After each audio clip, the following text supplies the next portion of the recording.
कमांगड़े हुकम मैं फ़कीर खान मिरासी गांव मोडा जैसलमेर अशोक जी गहलोत द्वारा चलाए गए मिशन 30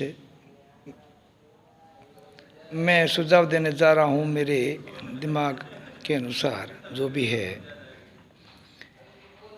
वैसे तो हमारे लोकप्रिय मुख्यमंत्री जी ने पब्लिक के हित में कई योजनाएं अच्छी चलाई हैं, जिसमें आम पब्लिक को राहत मिली है,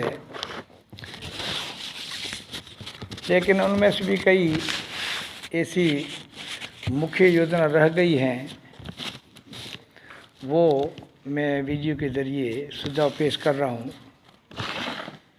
मेरे दिमाग के अनुसार मानना है कि कोई भी देश या प्रदेश का विकास शिक्षा बिना असंभव है। कई पहले प्रौढ़ शिक्षा चला करती थी, उसके बाद में अनौपचारिक शिक्षा और अभी सर्व शिक्षा अभियान। मैं खुद कांग्रेस का कार्यकर्ता हूँ और मैं ये आपको सुझाव देना चाह रहा हूँ कि प्रथम आपको शिक्षा के बारे में अंकुश लगाना पड़ेगा। मेरे सुझाव से बाल विवाह पर भी रोक लगेगी और बाल श्रमिक पर भी।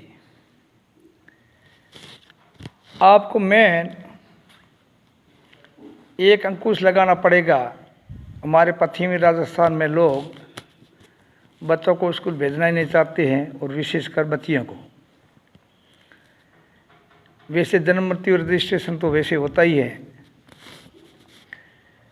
आपको ये आदेशित करना होगा कि जब 4 साल का बच्चा हो जाए, चाहे वो बच्चा हो बच्ची हो, उसको स्कूल में एडमिशन दिलाना ज़रूरी है। अन्यथा राशन कार्ड में नाम काट दिया जाएगा और उनके परिजनों को सज़ा का प्रावधान करना पड़ेगा।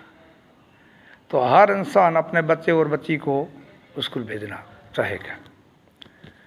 और दूसरा सुझाव ये है कि स्कूल कुछ दूरी में भी हो सकती हैं। छोटे छोटे बच्चे स्कूल जाने में भी कतराते हैं, तो सरकार को, जैसे प्राइवेट स्कूलों की बसें आती हैं बच्चों को लेने के लिए, ऐसे गवर्नमेंट को स्कूल बस लगानी चाहिए ताकि छोटे छोटे बच्चे वो स्कूल तक पहुंच सकें। 5वीं तक तो बस सुविधा होनी चाहिए, और उसके बाद में 6ठी से लेकर और आगे आवासीय विद्यालय होना चाहिए।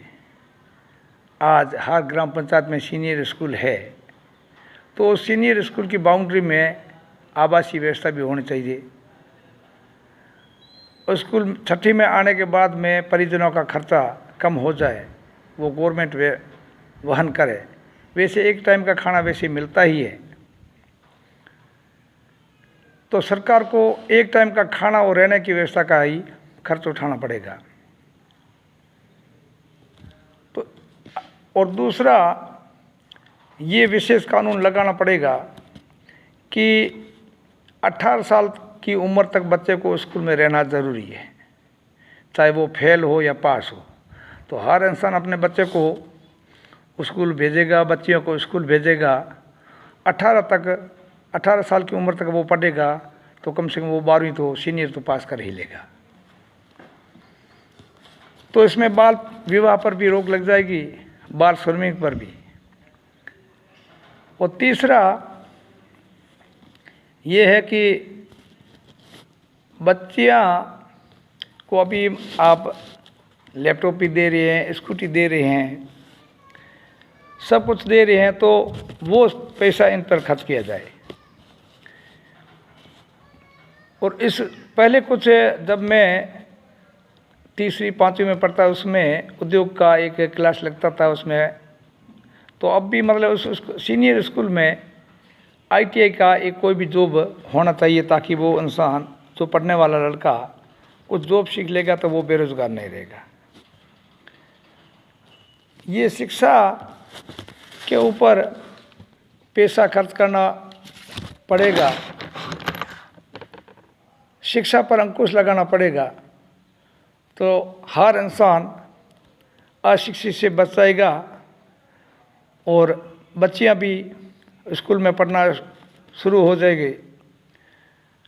अपना प्रदेश का विकास बहुत ऊंचे तक ले जाएगा। स्कूल में एडमिशन के बाद में सरकार को कॉपी, किताब, पेन, पेंसिल, ड्रेस वगैरह गवर्नमेंट को वहन करनी पड़ेगी, तो उसमें हर इंसान, गरीब इंसान अपने बच्चे को शिक्षा दे सके। ये तो हुई शिक्षा की बात। और रही बात चिकित्सा की बात, आज की दुनिया में हर इंसान स्वास्थ्य और शिक्षा के से अजूज है। जब गंभीर बीमारी हो जाती है तो आपके द्वारा चलाई गई चिरंजीवी योजना है, प्रधानमंत्री द्वारा चलाई आयुष्मान भारत योजना है, उसमें लाखों रुपये का प्रावधान है। लेकिन होता क्या, जब कई लोग ऐसे होते हैं जो गवर्नमेंट की हॉस्पिटल में नहीं जाकर प्राइवेट हॉस्पिटल में जल्दी जाते हैं, और जाते ही वो हॉस्पिटल वाले कह देते हैं कि आपको चिंता करने की ज़रूरत नहीं, यह सब योजनाएं लागू है। तो ऑपरेशन की नौबत नहीं आने पर भी वो प्राइवेट हॉस्पिटल वाले पूरा बजट लेने के चक्कर में उनका ऑपरेशन कर देते हैं, जबकि उनकी ज़रूरत भी नहीं होती। तो क्यों नहीं ये पैसा गवर्नमेंट की हॉस्पिटल में फ्री इलाज वाली योजना चलाई जाए। जब हॉस्पिटल में कोई भी इंसान भर्ती हो जाता है, एडमिट हो जाता है, तो उनका सारा खर्च सरकार अगर वहन कर लेगा तो ये बिल वाली कोई ज़रूरत नहीं है। गंभीर बीमारी का, आम बीमारी का हॉस्पिटल एडमिट होने के बाद में दवाई, हर दवाई किसी को बाज़ार में न लानी पड़े, ये पैसा उन पर खर्च होना चाहिए। दूसरी रही बात पशुपालन हिसाब के, आम लोग गाय खरीदते हैं, जब तक दूध देती हैं तब तक उनको चारा, दलिया, धान वगैरह देते हैं। वैसे दूध देना बंद कर दिया, गाय को छोड़ देती, तो वो गाय भटकती रहती है। वैसे खासकर बैल को कोई नहीं पूछता। पहले बैल बिकते थे तो उनको, उनकी सेवा लोग करते थे। अब बैल बिकना बंद हो गया, बैल उनको छोड़ देते हैं। वो लोगों के खेतों में जाते हैं तो उनको खेतों को खाते हैं, तो भी नुकसान हो जाता है, और खेत वाला अगर देखता है तो उसको मारता है, पीटता है, तो भी वो भुगतता है। तो सरकार और ग्राम पंचायत लेवल पर एक ये पशु गौशाला बनानी चाहिए, ताकि ये आवारा पशु इधर उधर न भटके, लोगों का खेत भी न बिगाड़े। जय हिंद, जय भारत, खमा गणी।